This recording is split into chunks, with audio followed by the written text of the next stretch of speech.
Hello, Phil Simborg for the USBGF with a 4-1 to play for red. It is a what I call a normal match score, 9 away, 9 away. Nothing special about the score going on. That's the first thing I always check when I'm looking at a checker play.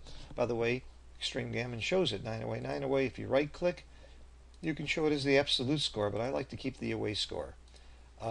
Now, after I look at the big picture, see what the take points, gammon values, if there's anything tricky going on about the price of gammons, if it's gammon go, gammon save, or whatever, the next thing I look at is game plan. What is my best way to win this game? I'm down 26 pips in the race, so I can rule out racing immediately. That only leaves two other basic game plan theories to apply, and that is hitting or priming. Well, hitting, I can hit him off the ace point. That doesn't look like a delicious play to me because if he hits me back, I'm not going to be very happy. What if he doesn't hit me back? He can roll a 2 or a 4, and I'm not very happy. So I'm not very happy whether he hits me or not.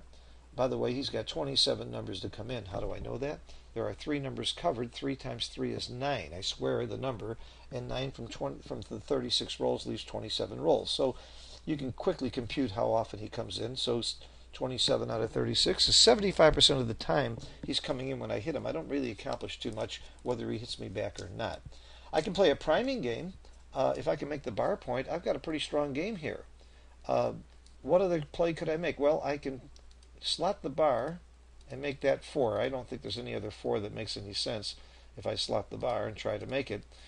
If he hits me, how often will he hit me? That's something you need to be able to compute. What are my odds of getting hit? That's a big factor involved here. Well, there's 11 sixes, plus he hits me with a 1-5 or a 5-1. That's 13. Or a double 3. That's 14 out of 36 times. Not a lot. That's not too much. 13 out of 36 is 33%, so this is about 35% of the time that I'm going to get hit, which means that 65% of the time I don't. What happens when he doesn't hit me? Well, any 1 or 6, 20 numbers out of 36 cover. However, it's more than 20 because there are combinations with the 6, and there's actually 17 sixes and 11 ones. That's 28, but I can't count 5-1 and 6-1 twice, so there's 24 numbers that cover. In addition to the numbers that cover this, I've got some good numbers to use that don't cover. For example, I can roll a 3-2 or a 4-3 and make this point. Of course, I could also make this point with a 3-1 instead of making this point, which is something I might do depending on what he rolls. So this looks like a pretty good play. It gives me a game plan. It's a possible way to win. What other possible plays are there? You never ever look at a play and decide whether it's good or bad. It's only better or worse than the alternatives. No play is good or bad by itself. What alternative play would I have here? Well, this is the safe alternative, and this is the play that I think most people would make. What future does this have? Very little. I'm unhappy if he rolls a 6, whether I have it slotted or not. I'm probably toast in this game either way. But what if he doesn't roll a 6? Where am I from here? What have I got going for me? Very few numbers that make this point or this point, particularly this point, is the one I want to make. And I really don't see a real good path to victory here. So game plan theory is going to pretty much tell me what the right play is. Let's see what Extreme Gammon says. Extreme Gammon agrees that you slot the point. Let's use the arrows to show you. And by the way, this is a plus evaluation. I'm going to use plus and take it to a higher court.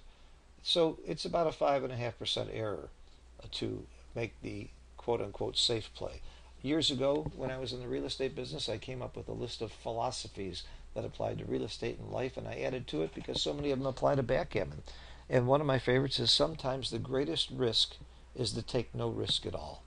And if there ever was a game that illustrates that theory over and over and over again, it's backgammon. Nothing ventured, nothing gained. You don't reap benefits without taking risks in backgammon in most cases. So there's a big risk here. If he rolls a 6, the game's over. If he doesn't, you've got a very good, strong game and a very good possibility of winning this game. That's the path to victory. So watch for game plan. I also applied something called MCV, most common variation. After I looked at slotting this point, and here's what it looks like, I figured out how often I get hit and how often I'm going to be able to do something good as a result.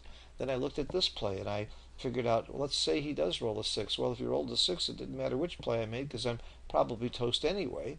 But when he doesn't roll a 6, look what the position I'm in here compared to the position I'm in here.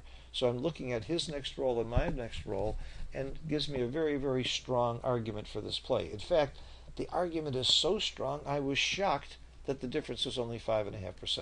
I would have thought that this play would be much, much bigger in my favor, because I really see a very good game and a very good chance to win here after this play, and very little hope from this play. So obviously I'm even overvaluing that play somewhat, and part of the reason I'm sure is because when things go wrong, the gammons are so much higher when you get hit here, and that makes it an even bigger problem. Now, what about cube action? For those of you who are afraid of getting doubled here, you can find out for yourself what the cube action would be after the play. So what you can do is you can make the play, change who's on roll, change this to double action, and find out what the cube action is here. If you were worried about being doubled here, or whether or not you should take or drop here, this is a way to find out. I'm not going to do it for you. I could hit the button, but I want you to do this yourself. If you're interested and inquisitive, take it to the next step and get in the habit of doing these things yourself. Don't be spoon-fed everything. You've got to do some work. As Neil Kazaroff says, you got to get your hands dirty in this game in order to learn and to be able to remember what you're learning. I have another saying: you can't hire someone to practice for you. I give lessons 5, 6, 7 hours a day sometimes, and people can hire me to give them lessons, to give them information and strategies and methods for learning and ideas and tips, but unless they do the work on themselves by themselves between lessons, unless they practice and study, they're not going to really gain much. They're not going to get a lot out of the lessons or a lot out of study. You cannot hire someone to practice for you. You have to do the practice and study yourself. And so take a look at this and take a look at the cube action. Then make the other play and take a look at the cube action. Thanks for supporting the USBGF. Thanks for watching the videos. For so many of you who have written in or made comments to board members and people that you enjoy these videos, and that's one of the benefits for membership. Thank you. You're keeping me doing these videos because we very much appreciate your support and your kind comments about the value of these videos. Thanks, and keep watching, keep playing. Hope to see you guys in Novi next weekend in Novi, Michigan, the Michigan Summer Championships. I will be lecturing there on behalf of the USBGF, and I'll be winning the tournament on behalf, or at least doing my best to win the tournament on behalf of the USBGF and my family. Thanks for watching. Bye-bye.